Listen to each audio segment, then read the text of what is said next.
കണ്ടു വെച്ചേക്കണ വെക്കടാ. ഇന്ന് മാറില്ല റിമോട്ട് കയറാന്ന് പറ. എന്നാ ഞാൻ കാർട്ടൂൺ വെക്കട്ടെ? വേണ്ട ന്യൂസ് വെച്ചാൽ മതി. കാർട്ടൂൺ വെക്കട്ടെ? കിട്ടണെന്ന് എനിക്ക് ചോറ് വേണ്ട. ആ തിന്നണ്ട.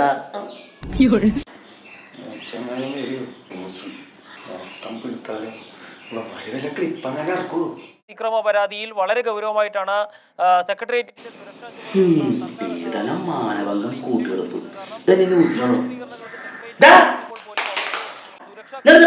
ന്യൂസ് ചാനൽ വയ്ക്കുന്നത് റിമോട്ട് എന്റെ ഇരുന്നില്ല. ഞാനേ മഴയായിട്ട് സ്കൂൾ മുടക്കണ്ടോ നോക്കാൻ വേണ്ടിട്ട് ഒന്ന് വെച്ച് നോക്കിയതായിരുന്നു സ്റ്റാൻഡിൽ. കാണണ്ട.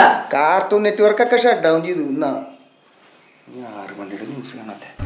പിള്ളേർക്ക് കാണാൻ പറ്റിയത് ന്യൂസ്. പണ്ടൊക്കെ ഒരു ഏപ്പടത്തിൽ വല്ല ഭാഗത്തിൽ ഇടയിൽ അങ്ങനെ തുണ്ട് വന്നാലായി. ഇപ്പൊ ന്യൂസ് വെച്ചാൽ ഫുള്ള് തുണ്ട. സ്വഭാവം കുറച്ചുകൂടി ഗൗരവത്തിലുള്ളതല്ലേ ശ്യാം? കാരണം ഇത് അച്ഛ ചാർജ് ഇട്ടപ്പോൾ ഫ്രീ ഫയർ കളിക്ക് എടുക്കുന്നുണ്ടാ. മണ്ടനച്ഛൻ. ഇപ്പൊ എല്ലാ സാധനം ഫോണിൽ കിട്ടുന്ന ആൾക്കാരില്ലല്ലോ.